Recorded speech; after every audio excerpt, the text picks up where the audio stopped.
예, 우리 요한일서에 보면 사랑하는 자라 우리가 서로 사랑하자라고 하면서 사랑은 하나님께 속한 것이니 사랑하는 자마다 하나님으로부터 왔다라고 하는 겁니다. 우리가 형제를 사랑하고 이웃을 사랑하는 그 자체는 하나님으로부터 우리가 왔기 때문입니다. 보냄을 받았기 때문입니다. 그러면 우리의 근원은 어디일까요? 하나님 품속이죠. 하나님이 영원하는 그 세계, 하나님 나라라고 한 세계 속에서 잠시 이 땅에 머물다가 또다시 하나님 나라로 가게 되어 있습니다.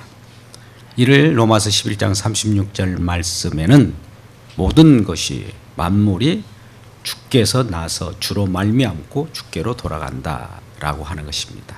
우리 주님이 기다리고 계시고 그 품속에서 우리를 맞이하고 계십니다. 우리는 유한한 이 생명 속에서 고통하고 힘들어 하지만 이것은 잠시 잠깐이에요. 잠시 잠깐 어려움 속에서 형제를 돌아보고 또 힘든 자를 격려하고 손을 내밀어서 일으켜주는 그런 연습을 하면서 살아가는 것이 인생이라고 하는 것이죠. 이것도 여러 번 있는 것이 아닙니다. 한 번 있는 일생이지요. 그동안에 우리는 이웃을 돌아보고 또 가족을 꾸려가며 가족 속에서도 사랑관계 속에서 가족을 이끌어 가신 분이 진정한 주인은 우리 주님이십니다. 우리 가정 가운데 주님을 모시고 살아가는 저와 여러분 되시기를 바랍니다. 우리가 그러면 하나님의 이러한 사랑을 안고 이 땅에 오셨는데 우리는 어떤 마음으로 살아가느냐, 이게 굉장히 중요하죠. 우리 살아가는 맹목적으로 살아가는 사람은 아무도 없습니다. 내 마음 속에 무엇을 품고 살아가느냐. 물론 주님을 모시고 살아가는 분들에 의해서는 주님이 그 사랑을 직접 우리를 통해서 구현해 냅니다. 주님께서 직접 이러한 사랑을 하도록 우리를 밀어붙입니다. 뒤에서. 왜요? 그분이 주님이시고 우리의 주인이시기 때문에 그 주인이 하신 일대로 우리는 따라갈 뿐이에요. 이걸 신앙생활이라고 하죠. 그래서 이러한 주님 마음으로 살아가느냐라고 하는 거예요. 우리를 누구를 모시고 살아가느냐, 예수 그리스도를 모시고 살아가는 저와 여러분은 그렇기 때문에 우리들이 주님이 주시는 그 은혜대로 살아가는 것이 하나님의 주신 그 목적이고 사명입니다. 근데 그 사명에 부합하는 것들이 진정한 우리들의 영생과 영벌을 나누는 기준이 되는 것입니다. 분명한 기준이 있다는 것이죠. 하나님은 우리 이 땅에 와서 인생을 살다가 영생의 길로, 어떤 자들은 영벌의 길로 나누는 그 어렵지만은 그 길을 가게 되는 것입니다. 그래서 영생에 들어가야 할, 또 영생에 들어갈 하나님의 자녀들의 모습이 어떻게 나타나느냐라고 하는 것을 오늘 본문 속에서 살펴보고자 합니다. 오늘 본문의 첫 구절은 31절입니다. 이렇게 나타납니다. 인자가 자기 영광으로 모든 천사와 함께 올 때에 자기 영광의 보좌에 앉으신다라고 말씀합니다. 우리 주님께서 이제 오셔서 자기 영광으로 천사들을 대동하고 이 땅에 오셔서 함께 오셨을 때 영광의 보좌에 앉으셔서 어떤 일을 하느냐. 32절 모든 민족을 그 앞에 모으고 각각 구분하기를 목자가 양과 염소를 구분하는 것 같이 구분한다. 팔레스타인 지역에는 목축이 발달했습니다. 그 염소와 양을 함께 이렇게 키우면서 또 밤이 되면, 저녁이 되면 우리에 들여올 거 아닙니까? 우리에 들여올 때 양의 우리 또 염소의 우리를 이렇게 구분해서 이렇게 들여 놓습니다. 또 아침에 방목할 때는 또 그것을 둘 다 문을 열고 그들이 푸른 초장에서 풀을 뜯게 하는 것이죠. 왜 그런지는 모릅니다. 그들이 어떤 특별한 목축의 기술에 의해서 그런지는 모르지만 양은 양대로 또 염소는 염소대로 같이 섞이면 무슨 일이 있는지 모르기 때문에 양은 양대로 우리는 염소는 염소대로 구분한다는 것이죠. 그와 같이라고 하면서 예수님께서 이 땅에 오셔서 천사와 함께 대동하서 영광의 보좌에 앉으셔서 염소와 같은 같은 구분, 양과 같은 구분을 쫙 갈라 놓는 것을 한다는 것이지. 양은 오른편에, 염소는 왼편에 이렇게 두는 것 같이 말씀하면서 양을 오른편에 두는 그 내용을 가지고 34절에 임금이라고 하는, 이 예수 그리스도께서 임금으로 오실 때 오른편에 있는 자들에게 이와 같이 말씀합니다. 아버지의 복을 받은 자들이여 라고 이렇게 이르시면서 나와 창세로부터 너희를 위하여 예비된 나라를 상속받으라. 창세로부터, 이 땅을 태어날 때부터, 우리와 이 땅에 우리가 존재해서 태어나지 않습니까? 그때 이 땅이 창조될 때부터 우리들에게 예비된 나라가 있답니다. 우리는 창세기 1장 1절이면 태초 하나님이 천지를 창조하시니라부터 하나님의 말씀, 성경 계시가 시작된 겁니다. 하나님은 어떤 일을 목적으로 두고 하나님 나라, 천국, 예비된 나라를 만들어 가십니다. 예비된 나라라고 하는 것이죠. 그래서 오른편에 있는 그런 양의 무리를 그곳에 들어가고 상속받으라 라고 명령합니다. 하나님의 말씀은 명령인데 명령대로 이루어집니다. 그래서 이 오른편, 보좌의 오른편이라고 하는 것은 예수 그리스도께서 계신 곳이에요. 오른편은 right, 옳다, 모든 것이 옳은 그런 행실, 하나도 어김이 없다라고 하는 그런 상징적 의미도 있습니다. 그래서 예비된 나라를 상속받으라. 그런데 왜 우리가 예비된 나라를 상속받고 오른편에 주 예수 그리스도 있는 그 나라에 들어갈 수 있느냐, 그 근거가 무엇입니까? 라고 물어봤을 때 35절입니다.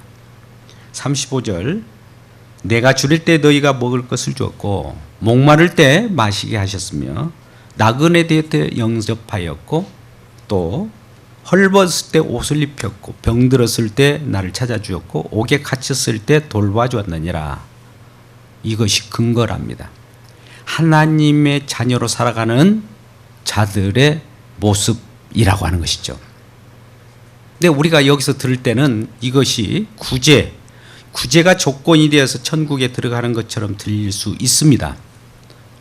그런데 여러분 잘 들어보십시오. 뒤에 이렇게 칭찬하는 임금에 너희가 이와 같이 내가 헐벗을 때 입혔고 병들었을 때 찾아왔고 또 여러 가지 줄일 때 먹였으며 목마를 때 마시게 하였다라고 하는 이 내용이 어떤 예비된 나라에 가는 그러한 모습인데요. 이것이 왜 이와 같이 되게 되었느냐라고 하는 것은 뒤에 보면 합니다. 이 말을 들었던 오른편에 있는 여러 모든 나라 족속, 모든 민족이 그 앞에 모여졌을 때 오른쪽에 있는 분들이 말하기를 이와 같이 말합니다. 37절, 이 의인들이 대답하여 이르되 주여 우리가 어느 때에 주께서 주신 것을 보고 음식을 대접하였으며 목마른 걸 보고 마시게 하였나이까? 어느 때에 나그네 되신 걸 보고 영접하였으며 헐벗은 걸 보고 입혔나이까? 어느 때에 병드신 것이나 옥에 갇힌 것 보고 가서 배웠나이까?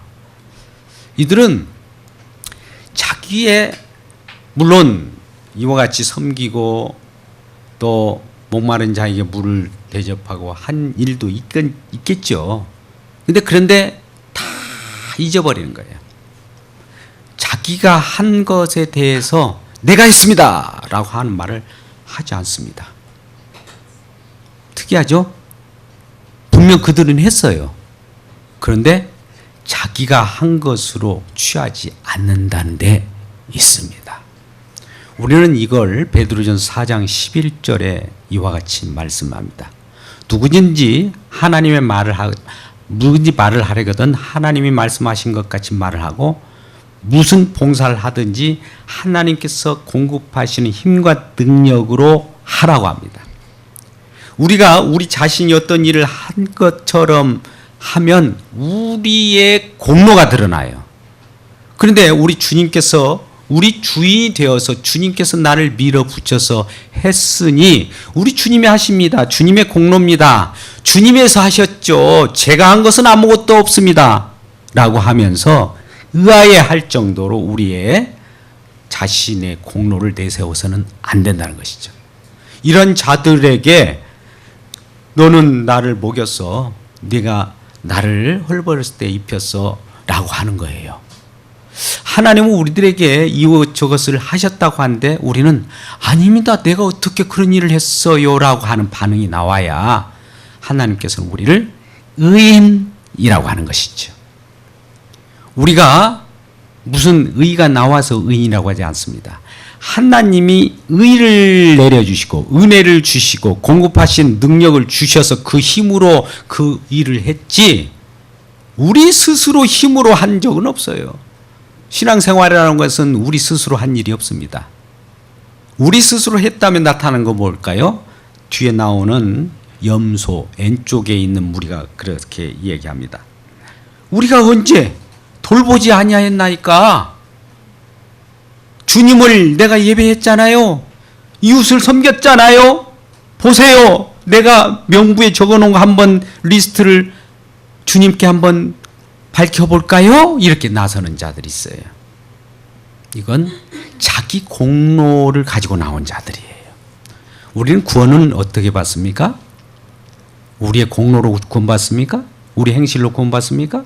아니죠. 오직 주의 은혜로 말미암아 그 믿음으로 우리가 구원을 받았다고 에베소 2장 8절 이하에 말씀합니다. 그래서 우리는 자랑할 수가 없어요.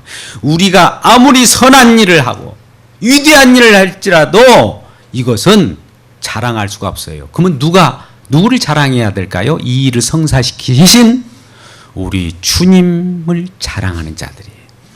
그러니까 우리 신앙생활이라고 하는 것은 우리 자신을 드높이기보다도 우리를 이런 일을 이루게 하신 하나님, 이걸 실행하시는 우리 주님, 이와 같이 우리의 모든 능력을 주신 성령님을 드높이는 것이 진정한 하나님의 기쁨의 영광이 들어가는 오른편에 있는 자들이라고 하는 것입니다. 그래서 우리는 이러하지 하나님 주신 그 사랑을 받은 자는 또 그와 같이 무슨 일을 할 거예요. 손대접을 할 거예요. 헐벗고 가난하고 병들고 공정한 대우를 받지 못한 자, 기진맥진한 자들을 그들을 대접하고 모에다가 집에 들이고 그들을 섬길 것입니다. 그런 모습이 나타나게 되어 있어요. 은혜는 하나님이 하신 일이 그대로 우리 속에 들어와서 우리의 주인 되신 그분이 그러한 일을 하게 만듭니다. 그러니까 하나님 자녀는 이와 같이 아까 말씀한 대로 줄인 자에게 먹이고 목마른 자에게 마시고 나그네된 자를 영접하고 또 병든 자를 찾아보고 또 옥에 갇힌 자를 굳어보는 그런 자들이라고 하는 것이죠. 그런 일들을 하게 되었습니다. 여러분, 우리 가정이나 우리 교회나 우리 이웃 쪽에 누군가가 방문할 겁니다. 또 우리 주변에는 하나님이 의도적으로 힘들고 어려운 자를 깔아놓을 겁니다. 배치할 거예요. 왜 그럴까요? 그러면 우리들은 너희가 하나님의 자녀로서 너희 속에 과연 사랑이 있느냐를 확인합니다. 우리는 이 하나교회가 주로 부대시설의 복지, 교육, 시설이 많이 있습니다. 왜 하나님이 이러한 것을 만들어 주셨을까? 저도 의아합니다. 제가 힘쓰고 애쓴 적이 없어요. 하나님이 다 깔아놨습니다. 나그넨 자, 여러 힘든 자, 학교에서 부정한 자, 정말 힘들어서 이곳에 보냅니다. 그러면 우리가 이것을 외면할 수 있습니까? 우리 주님도 지금 요한계시록 3장 20절 라오디게아 교회에게 명하는 것처럼 내가 문 밖에 서서 두드리노니 누구든지 내 음성을 듣고 물려면 내가 그에게 들어가 그로 더불어 먹고 그는 나로 더불어 먹으리라. 이렇게 말씀합니다. 문 열어라고 하는 겁니다. 우리는 우리가 가지고 있는 소유하고 있는 또 우리 나만의 자아가 똘똘 뭉쳐서 이 문을 열지 않으면 그것은 오른편에 있는 것이 아니라 왼편에 있는 염소 자리에 있는 거예요. 지금 내가 헐벗었을 때, 줄일 때, 목마를 때, 병들 때, 옥에 갇혔을 때, 일한 잘 때 우리는 왠지 모르게 무엇인가 하게 되었어요. 내 힘으로 한 적이 없습니다. 아까 베드로전서 4장 11절 말씀 가운데 우리 주님이 주님의 이름으로 우리를 통하여 일을 했기 때문입니다. 나의 존재의 모든 근원은 우리 주님이에요. 우리가 호흡할 수 있는 것도 우리 주님이 허용하여서 호흡하는 거예요. 이 길 저 길 내 가는 길이 하루 생활 일상 모든 일들이 내 우연으로 이것 저것을 하는 것 같습니까? 아닙니다. 하나님께서는 모든 길을 가게 합니다. 이 길 저 길. 또 만나는 사람 우연히 만남이라는 게 있을 수 있을까요? 우연 것처럼 느껴지지만 필연적인 만남입니다. 의도적인 만남이에요. 그러면 그 앞에서 우리가 어떻게 처신하느냐? 하나님이 다 불꽃 같은 눈으로 보고 계신다는 사실이에요. 그럴 때 문 밖에 서서 문을 두드리는데 문전박대! 여러분 이런 분들 계십니까? 저는 지난주에 어떤 분들하고 여러 교회를 방문했습니다. 과연 우리 하나교회도 그러한 교회가 되지 않을까 염려되는데요. 많은 사람들에게 생명을 가르치고 또 많은 지역사회의 빛과 소금이 된다고 하는 그런 기관들이 오히려 문전박대, 참 어처구니 없는 일을 보았습니다. 저도 돌아와서 이 하나교회가 과연 그러한 교회인가 심히 괴로울 수밖에 없었습니다. 여러분 이곳에 오시는 어떤 분이라도 다 맞이하십시오.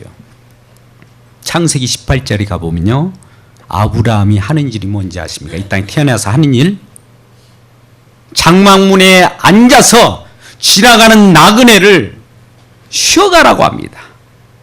그 일이 그 일생이었어요.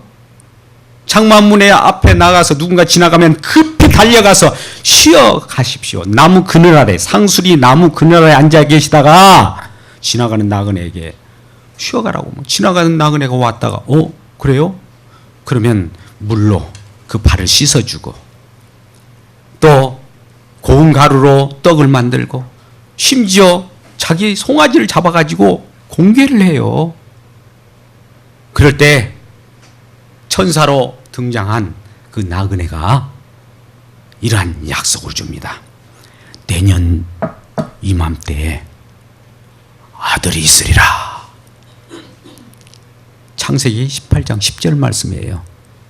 그러니까 장막문에서 이 모습을, 이 소리를 듣고 사라가 삐씩 웃으면서 나는 노쇠하였고 내 주인도 지금 아브라함도 나이가 몇인데 늙었는데 어찌 아들이 있을 거예요?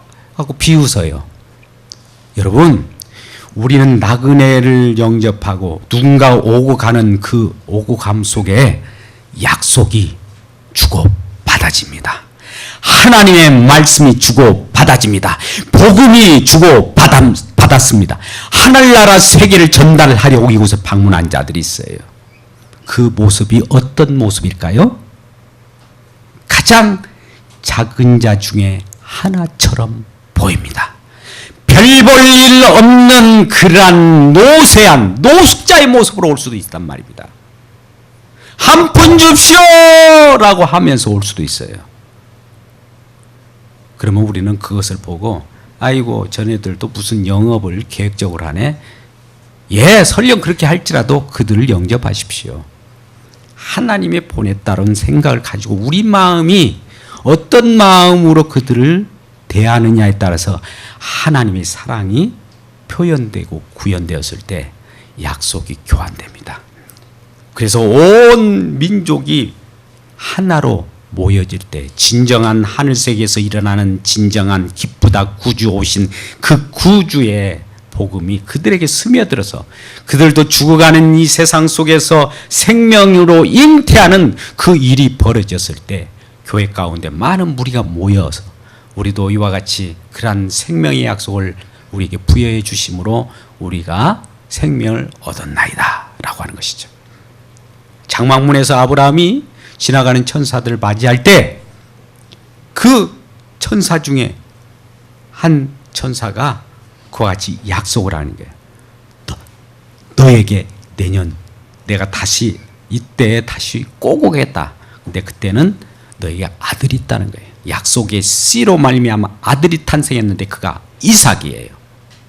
자, 아브라함의 자손, 다윗의 자손으로 오는 예수 그리스도가 너를 보장한다는 거예요.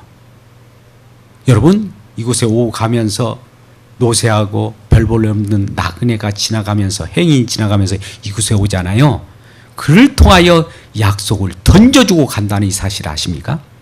그리고 우리 속에도 약속이 있는가를 확인하러 온다는 사실을 아십니까? 확인이 안 되면은 그것은 서로 결별입니다. 그동안 하나님과 관계가 결별된 상태에서 우리가 고통받고 있는데 진정한 손을 내밀어서 영접하기를 원하는데 그것을 뿌리친다고요? 있을 수는 없는 것이죠. 그래서 우리는 우리가 한 행동, 행위, 우리가 한 일들에 대해서는 하나님의 은혜로 하신 일들에 대해서는 깡그리 잊어버려요. 주님이 하셨다는 거죠. 내 공로를 내가 취할 필요가 없어요. 그런 이러한 자들에게 의롭다라고 하나님이 하시는 거예요. 또 너희들이 하였다라고 하는 거예요. 우리는 한 일이 없는데 사실 하나님이 공급하신 힘과 하나님이 하시게 하심으로 말미암아 우리가 한 일인데 우리가 했다라고 하는 것입니다. 사도 바울도 고린도전서 15장 10절에서 물론 수고를 했다고 그래요. 내가 다른 사도보다도 열심을 더하였으며 수고하였으나 내가 아니요라고 하는 선언을 해요. 오직 하나님의 은혜로라라고 표현합니다. 우리는 뭔가 움직임이 있을 거예요. 근데 이 움직임이 내가 움직였다고 생각하지 마십시오. 주님께서 움직이게 함으로 기동하며 섰다라고 생각하시라는 겁니다. 그래서 우리는 골로새서 3장 17절 말씀 가운데도 그런 말씀이 나와 있습니다. 무엇을 하든지 말에나 일에나 무엇을 하든지 주의 이름으로 하라. 이 말은 주님께서 하셨다라고 고백하라는 거예요. 그럴 때 하나님께서 기뻐하십니다. 우리를 통하여 하나님이 하신 일을 표현할 때 우리 주님은 기뻐하십니다. 우리는 이사야 58장 7절에도 하나님이 기뻐하는 금식이 있어요. 우리는 종교생활을 하면 금식도 하지 않아요? 내 자신의 어떤 경건한 모습을 갖기 위해서 이 금식을 하는데 이는 여러 사람들을 결박을 풀어주고 또 이런 부분이 있어요. 7절 말씀 보면 이와 같이 나타납니다. 많은 빈민을 구제하고 어려운 나그네를 돕는 것이다 라고 말씀하는 것이죠. 이런 내용들이 누가복음 4장에 와서 예수님께 성령이 충만해가지고 예수님이 이 땅에 오신 목적이 이와 같이 나타납니다. 가난한 자에게 복음을 전하는 것인데 포로된 자에게 자유를, 눈먼 자에게 보게 함을, 그리고 눌린 자를 자유케 한다는 겁니다. 얼마나 이 세상에 고뇌로 살아가는 저와 여러분입니까? 이렇게 살아가는 저와 여러분에게 자유를 주신 분이 우리 주님이시라는 거예요. 그래서 요한복음 5장 29절에는 우리가 이러한 선한 행실로 말미암아 나타난 자들에게는 생명의 부활로, 악한 행실로 나타난 자들에게는 심판의 부활로 가겠다는 겁니다. 말씀의 결론을 맺고자 합니다. 우리 주변에는 하나님께서 깔아놓은 많은 관계를 갖게 합니다. 그 속에 과연 그들을 사랑할 수 있느냐라고 하는 것을 묻습니다. 이웃 사랑입니다. 근데 그 이웃이 오히려 예수 그리스도의 모습으로 온다는 겁니다. 참된 이웃은 예수 그리스도예요, 사실. 우리가 더 우리보다 못한 자들을 이웃이라고 생각하면서 그 이웃을 돕는다고 하지만 사실 이웃은 우리 주님이십니다. 우리의 이웃으로 오셔서 우리에게 복음을 주고 우리에게 모든 일거수일투족을 관찰하시고 행하시는 분이 우리 주님이시라는 겁니다. 그래서 지극히 작은 자 하나에게 한 것이 곧 우리 주님께 하신다는 거예요. 우리 주님은 그 속에 작은 자 속에 우리 주님이 들어가 계셔서 그러한 모습들을 과연 표현하고 있는 자들을 찾고 있는 이러한 상황 속에 있는 겁니다. 근데 우리는 어떤 일을 하고도 칭찬을 받을 때 우리 주님이 너희들에게 충성된 종아라고 우리들에게 말씀하면서 말할 때 우리는 의아해야 합니다. 전혀 우리가 한 일은 없거든요.